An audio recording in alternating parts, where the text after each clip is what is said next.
बीच में हमारे आदरणीय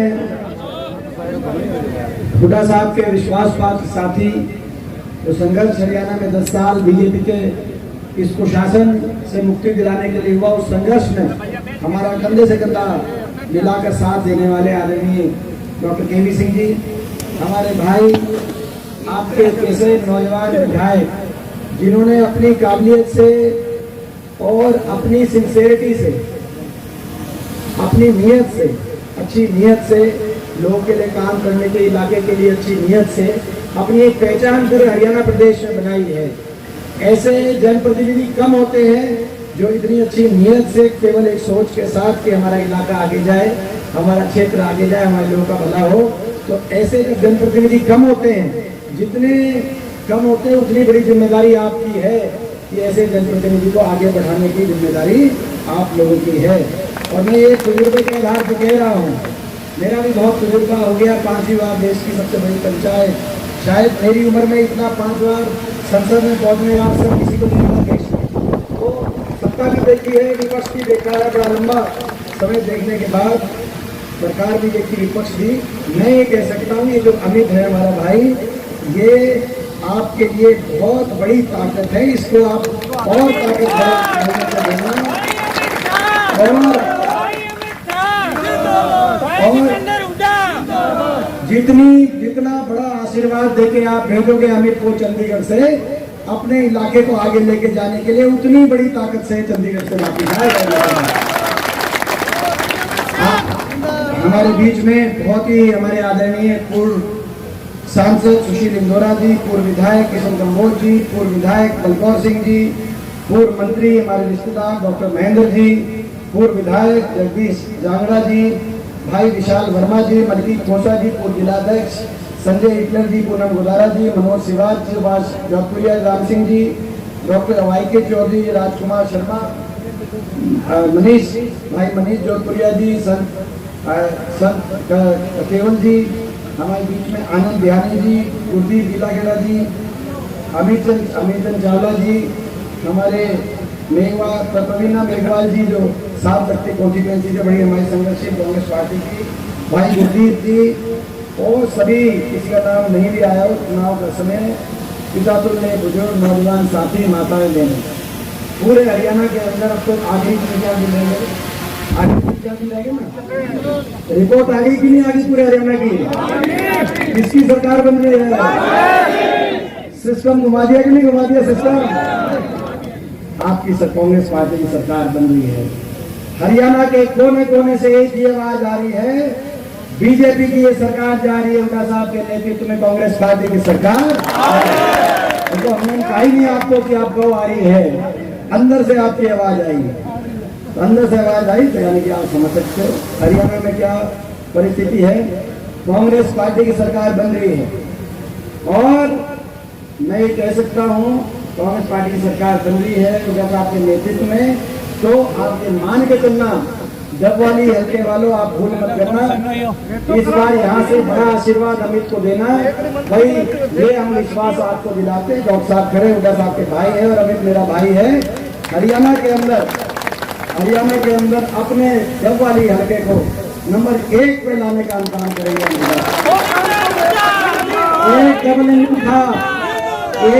इंजन था खट्टर, एक डबल इंजन था BJP JJP Khattar Dushyant double engine, fail हो गया कि नहीं हो गया वो डबल इंजन?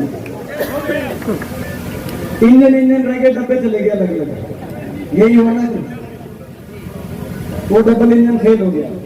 वो डबल इंजन था लूट का डबल इंजन, भ्रष्टाचार का समझौता हुआ बीजेपी और जेजेपी में, लूट का डबल इंजन।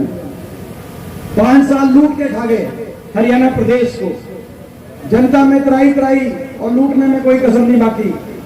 ऐसी स्थिति बनी, आपने देखा जिस दिन मैंने सिरसा में रैली हुई थी दिसंबर में, उस रैली में मैंने कह दिया था कि नहीं कह दिया था कि ये समझौता करके समझौता तोड़ेंगे, क्या था कि नहीं क्या था?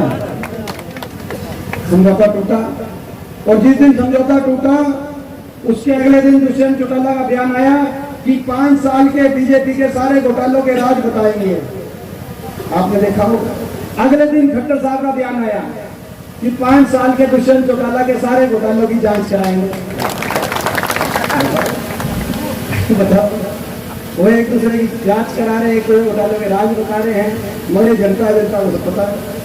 तो आज हरियाणा प्रदेश जो विकास का प्रतीक था कभी एक समय में, खुशहाली का प्रतीक था, आपसी भाईचारे का प्रतीक था हरियाणा प्रदेश हुआ करता।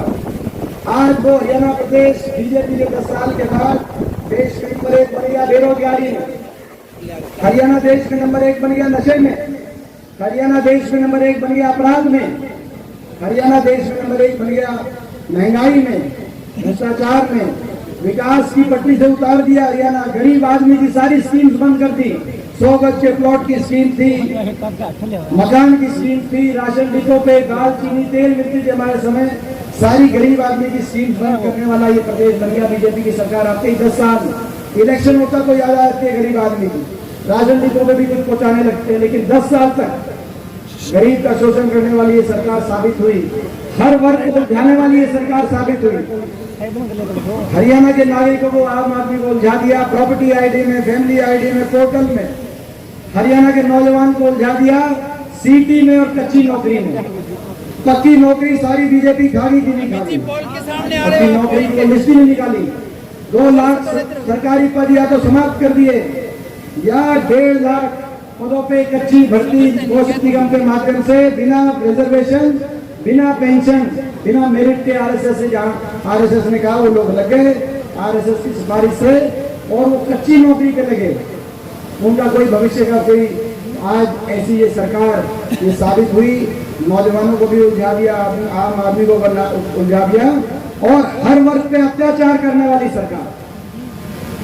सरपंच आपने चुने थे, नए ताजे सरपंच चंडीगढ़ गए बड़े शान से, तो चंडीगढ़ में स्वागत हुआ उनका, आपको पता है। अपने कर्मचारी गए थे ओल्ड पेंशन स्कीम के लिए, कर्मचारियों पे लाठियां बरसी, किसी को कुछ माना ही नहीं इस सरकार ने। किसान 1 साल तक बैठा रहा, 750 किसानों की जान की कुर्बानी देने वाली ये सरकार साबित हुई। 750 शव वापिस आए इन धरनों से। आज देश देख रहा हरियाणा की तरफ कि आप जो किसान के साथ अन्याय हुआ था उसका बदला वोट की चोट से आप लेते हो कि नहीं लेते, पूरा देश देखा। 750 शव वापिस आए इन धरनों से। दुख की बात यह है, क्या कसूर था हमारे किसान का? मांग नहीं मानते तो कम से कम सहानुभूति के 2 शब्द कहे जा सकते थे उनके साथ, लेकिन सहानुभूति का भी एक शब्द नहीं निकला। क्या कसूर था हमारी बेटियों का? हरियाणा की बेटियों को दिल्ली की सड़कों पर 6-6 महीने तक न्याय के लिए बैठना पड़ा, उनको सड़कों पे घसीटने का काम करने वाली ये सरकार साबित हुई। और इतना घोर अन्याय, क्योंकि नागरिक में फर्क नहीं किया जा सकता है। तो देश है, अपने दुश्मन की बहन बेटी की भी इज्जत को अपनी इज्जत मानने वाला ये देश है। मगर इन बेटियों के साथ अन्याय हुआ आपके सामने है। और हमारे जैसों क्या कसूर था जब हमने संसद में आपकी आवाज उठाई, जब किसान आंदोलन चल रहा था। हरियाणा के 15 सांसद हैं, 10 लोकसभा 5 राज्यसभा। पिछले 10 साल से 14 सांसद बीजेपी के। इस बार तो आपने हमारी ताकत बनाई, 5 सांसद यहाँ लोकसभा से आपने चुन के भेजे हरियाणा से। मैं पिछले 10 साल से मैं अकेला विपक्ष में देश की सबसे बड़ी पंचायत में जाता था हरियाणा से, 14 बीजेपी के थे। जब वहां खड़े होकर हमने कहा कि किसान की बात नहीं मानते, मैंने कहा तो कम से कम किसान के सहानुभूति के 2 शब्द तो कह दो। 750 घर उजड़ गए।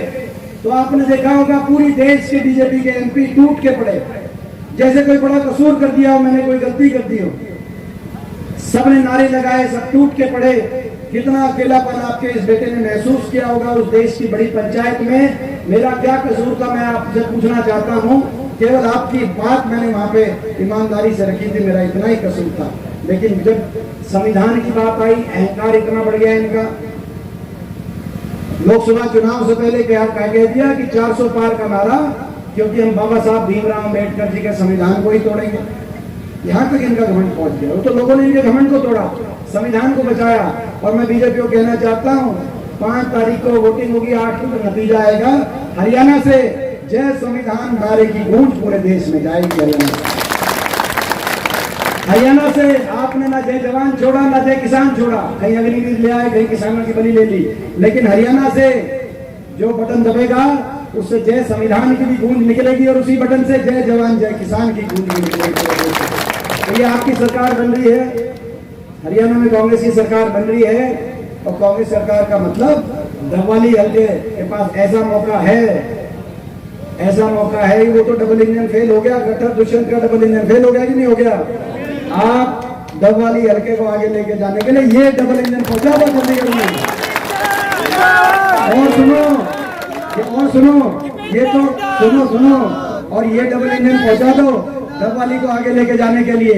और भाई ये तो छोटे डबल इंजन है, दोनों हमारे बड़े डबल इंजन अलग चलेंगे। ये डबवाली हल्का, ये जिम्मेदारी हमारी है विकास में और आगे बढ़ने में। डबवाली हल्का हरियाणा में, भाई डबवाली हल्का किसी हल्के से कम नहीं, नंबर 1 पे डबवाली हल्का रहेगा। और भाई ये मान के चलना भाई डबवाली हल्का हरियाणा नंबर 1 में रहेगा। और अमित जिनको आपने देखा जो इतने काबिल हैं, जिस तरीके से बात रखते हैं, तो अमित के रूप में आपको एक उज्जवल भविष्य डबवाली हल्के से आप यहाँ से जो आपने पौधा लगाया, ये मौका इसको टूटना मत। ऐसी ताकतों से आपकी लड़ाई, ऐसी ताकतों से जिनका आपने रूप देखा, आपने देखा कैसे सिरसा के अंदर तीनों मिलकर लड़ रहे हैं कि नहीं लड़ रहे, तीनों मिलकर बीजेपी, गोपाल कांडा और ये अभय सिंह चौटाला, तीनों मिलकर लड़ रहे हैं कि नहीं लड़ रहे।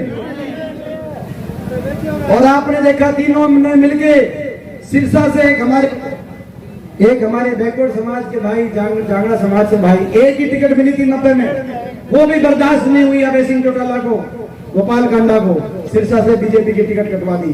और कांग्रेस ने, उल्टा साहब ने, जैसे अभी जगदीश जी ने कहा कि सबसे पहले राजस्थान में पहली टिकट अपनी जांगड़ा समाज को, दुधार समाज को पहली टिकट और पहले एमएलए राजस्थान में जगदीश जी को उल्टा साहब के माध्यम से। और आज हरियाणा में आजमपुर में चंद्र प्रकाश जी भी जीतने जा रहे हैं आजमपुर में।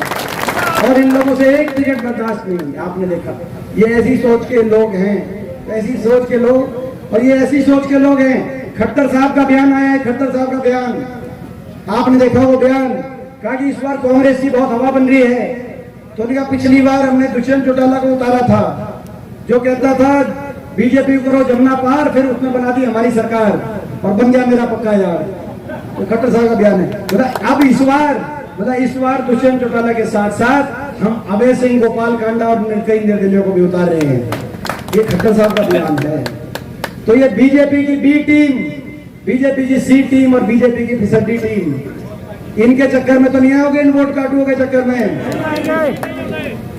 इनके चक्कर में मत आना आप। ये जो है तो भाई ये आप यहाँ से कांग्रेस की सरकार बन रही है, ये समय है, जीत निश्चित है। सारी रिपोर्ट सर्वे हमारे पास हर रोज आते हैं रात को, हर सीट का जीत निश्चित है। कोई जीत में संशय नहीं। आज के बीच में अपील करने आया हूँ कि जितनी बड़ी जीत और जितना बड़ा आशीर्वाद आपका होगा तो चंडीगढ़ से उतनी बड़ी ताकत से अमित आपके बीच में आएगा। ये आज आपके बीच में कहने आया हूँ। और सभी वर्गों के फैसले करेंगे, सारा मैनिफेस्टो डॉक्टर साहब ने बता ही दिया है। और भाई आप यहाँ से अमित को जिता दो, आगे 5 साल सरकार चलाने वाले भी डॉक्टर साहब ही होंगे। बहुत ये हाल है दिल्ली से बड़े बड़े नेता, इनके दिल्ली से बड़े बड़े नेता आते 10 साल के अपने काम नहीं बता रहे, केवल कांग्रेस पार्टी पर, उड़ा साहब पे और मुझ पे निशाना साध के जा रहे हैं। कल प्रधानमंत्री जी कह रहे थे कि भाई लड़ाई चल रही है, पता नहीं वो किसने बता दिया, कह रहे कि उड़ा साहब बोला भाई कहते हैं पिता पुत्र में लड़ाई चल रही है।